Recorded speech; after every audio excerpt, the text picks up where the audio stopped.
Llegó un momento que dije, me rindo a estar confrontándome con la vida, me rindo a estar peleándome con todo lo que me sucede en la vida, con todo lo que me rodea. Nada salía muy bien, honestamente, en mi vida.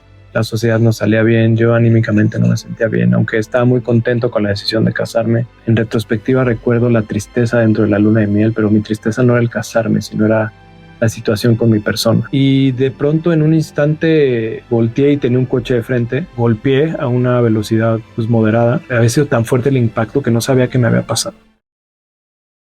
Era 2012, yo estaba en una sociedad en ese entonces, había puesto un estudio de sonido junto con alguien, ya una vez independizándome de mi vida previa. Y esa sociedad no fue muy bien, fue una separación dura, una separación complicada.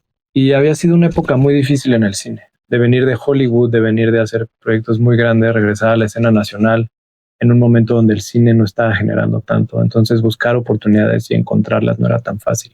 Eso aunado a un desbalance en mi vida personal, además de que me casaba a final de año, entonces eran un montón de emociones que al mismo tiempo estaban convergiendo en el mismo lugar. Y esa decepción tan grande de acabar mal en esa sociedad fue como para mí terminar con mi sueño, porque pensé que era la forma de que iba a lograr independizarme y hacer algo por mí solo. Hasta ese entonces sentía que sí había hecho muchas cosas, pero todo había sido gracias a Martín. Y como que esta parte nueva de mi vida o esta nueva etapa era para mí demostrarme que yo podía emprender un camino solo, que al final pues siempre había sido la intención, ¿no? Este fracaso en la sociedad me absorbió en una depresión muy fuerte. Al mismo tiempo ya me había comprometido con Priscila, mi esposa, y la boda era a finales de año. Llegó el momento de la boda, un momento donde nada salía muy bien, honestamente, en mi vida. La sociedad no salía bien, yo anímicamente no me sentía bien, aunque estaba muy contento con la decisión de casarme. En retrospectiva recuerdo la tristeza dentro de la luna de miel, pero mi tristeza no era el casarme, sino era la situación con mi persona. Regresando de la luna de miel, surge la oportunidad de que en esta, supongo, situación en la que mi papá me percibía, me brinda la oportunidad de irme un tiempo, un año recién casados, como una experiencia de recién casados, irnos a vivir a Panamá, que es donde él tenía una oportunidad de negocio, donde me podían dar trabajo y literalmente empezar mi nueva vida, ¿no? Que era tanto de pareja como en un país nuevo, como abandonando mi pasión y forjándome un nuevo camino laboral. Priscila y yo tomamos la decisión de irnos y así concluyó ese año 2012 y comenzó el 2013. Yo tenía algunos compromisos laborales, los cuales seguía cumpliendo antes de irme previamente a Panamá. Era febrero de 2013. Mi viaje estaba planeado para finales de mes y Priscila me alcanzaría un mes después. Como buen chilango, dejé todos mis pendientes de último momento y uno de los más importantes era una situación migratoria y necesitaba notarizar ciertos documentos de nacionalidad mexicana para poderme los llevar a Panamá. Y yo en ese entonces me movía mucho en motocicleta y literalmente llevaba moviéndome en motocicleta muchos años por la Ciudad de México. Y ese día tenía esa duda de me iré en la motocicleta o me iré en taxi. No estábamos en una época de Uber todavía. Y pues iba a una zona de la ciudad donde el acceso en un taxi era, sobre todo de regreso, era complicado. No era tan seguro. Entonces en esa inquietud decido tomar la motocicleta y emprender mi camino. Recuerdo perfectamente, siempre así como me ha seguido la intuición en mi pasión, también me ha seguido en mi vida. Cuando reconozco que algo no está cómodo dentro de mí es porque no estoy seguro cuál vaya a ser el resultado. Y esa sensación la tuve de incomodidad en la decisión de irme en motocicleta.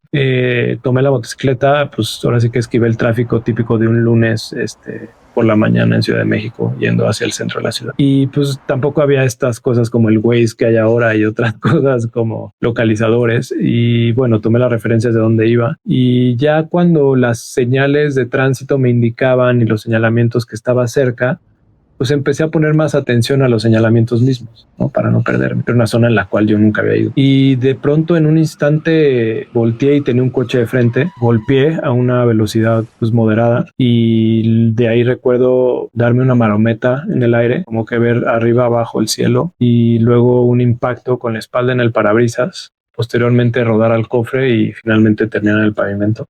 En el pavimento, ahora sí que como es en las películas, en el sonido, todo estaba en silencio. Me acuerdo que lo primero que hice fue sentir mi cuerpo. había sido tan fuerte el impacto que no sabía qué me había pasado. Entonces recorrí los pies, recorrí las piernas, recorrí la espalda, recorrí los hombros, los brazos. Sentí que todo estaba y lo sentía, que era lo que más me preocupaba.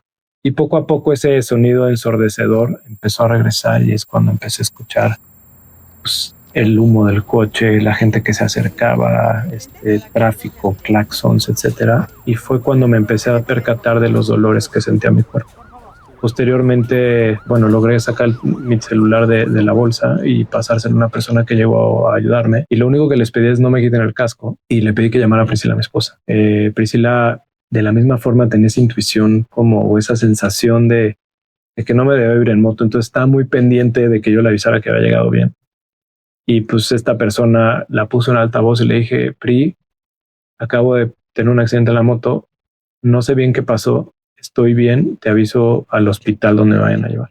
Y pues nada, ambulancia, hospital. Y yo, pues como hombre fracturado de muchos años, me he roto muchísimos huesos. Desde que tenía 4 años me rompí ya la clavícula y la tibia del peroné. Entonces dije, pues, es un ida al hospital, saldré seguramente en muletas porque si mi pierna la veía totalmente de un lado. Pues ya, o sea, unos días. Y pues en cuanto llegué al hospital y me empezaron a hacer radiografías y me empezaron a hacer como todos los estudios, me empecé a percatar que el daño no era como yo creía.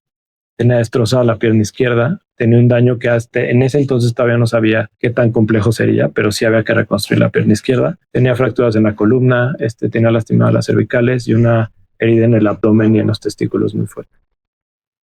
Cuando me hacen todos los estudios, nos damos cuenta que iba a ser tomar un tiempo, no sabemos cuánto. Me trasladan de hospital a un hospital donde conocía más médicos y fue en donde me hacen el diagnóstico y poco a poco me fui dando cuenta que iba a estar cama mucho tiempo. Pasé las primeras semanas totalmente en la cama con una sonda para ir al baño. Me bañaban en la cama y pues con lo previo de lo que venía de la sociedad, de la depresión que sentía, más esto, yo decía, pero ¿por qué a mí? ¿No? O sea, ¿por qué? ¿Qué? Ya, ¿no? O sea, ya se me truncaron mis planes, ya tenía como esto, ya me había atrevido a renunciar a mi pasión, ya me había atrevido a proyectar una nueva vida y otra vez estaban frustrando mis planes. Tuve noches de insomnio, estaba muy enojado, al mismo tiempo muy agradecido, pero por toda la gente que me visitaba, pero muy enojado conmigo mismo, porque en el fondo sabía que yo me había generado esto. Ya como a las 3 semanas de estar en el hospital, que dije, pasa si no es por qué y es para qué. Cuando hice esa reformulación de esa pregunta de un por qué a un para qué, mi vida cambió en ese momento 360 grados, porque empecé a buscar respuestas en vez de culpas. Y eso me abrió un panorama a ver qué tenía que aprender de esa situación y qué había hecho para llegar hasta ahí. Pero sin desde el papel de la víctima, sino del papel del observador y de la persona que quiere cambiar. A partir de esa noche, esa pregunta ha cambiado el rumbo de mi vida. Y es una pregunta que todo el tiempo me estoy preguntando. ¿Para qué esto? ¿Para qué lo otro? Y eso me ha permitido vivir en esta exploración constante de la vida. En ese entonces no lo entendía así, pero cambió mi panorama 100%. Y dije, en este momento el para qué es para yo convertirme en una mejor persona. Y lo primero que tenía que hacer en ese momento era reconstruirme físicamente porque estaba muy dañado. No podía mover la pierna. El pie izquierdo lo tuve caído durante casi 3 años, ¿no? Sigo teniendo secuelas 12 años después. Y lo primero que hice con ese para qué fue comprometerme a sanar mi cuerpo. Y me comprometí, me empecé a alimentar mejor en el hospital, ¿no? Dado que estaba en cama, pues necesitaba alimentarme mejor para no subir de peso y que la recuperación fuera pues mucho más compleja, plena, de cierta forma. Una vez saliendo del hospital, iba todos los días de la semana, iba a terapias. Todos los días de la semana intentaba caminar, aunque no podía caminar ni 100 metros. Dejé las muletas. Posteriormente empecé a fortalecerme y fue una recuperación y ese compromiso de recuperarme sigue al día de hoy y sigue en ese rigor de cuidar mi cuerpo, ¿no? Y estar sano y hacer ejercicio. En retrospectiva, entiendo que hubo algo entre el por qué y el para qué. Y para ver el para qué, llegó un momento que dije, me rindo, me rindo. Me rindo a estar confrontándome con la vida. Me rindo a estar peleándome con todo lo que me sucede en la vida, con todo lo que me rodea, de dejarme de pelear conmigo mismo. Me rindo a que me muestren el camino. Y fue ahí como apareció esa pregunta y fue el para qué. Y a partir de ahí entendí que la vida tiene un flujo y no podemos ir en contra de él. Conforme ha avanzado mi vida, a partir de ese momento, he entendido que el rendirse se puede encontrar en situaciones cotidianas de todos los días. Desde una situación adversa hasta simplemente un señalamiento de tránsito que no nos es conveniente, ¿no? Entonces creo que entre más logramos rendirnos y permitir que la vida nos presente las oportunidades, mejor podemos vivir y vivimos con mejor claridad y vivimos sin menos resistencia. A veces los regalos más grandes de la vida vienen envueltos de la forma más extraña, pero si nos resistimos a la vida, jamás vamos a poder ver esos regalos.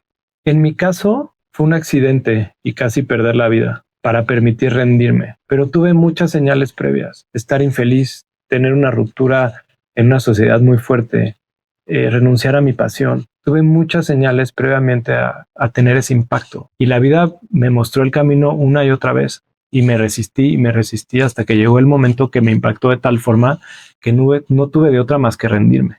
Y eso me permitió ver la vida con claridad y aprender a vivir sin esa resistencia, porque esa resistencia es victimizarnos, esa resistencia es querer controlarlo todo. Y así como un árbol no controla su crecimiento o el flujo de sus hojas, nosotros no podemos controlar la vida.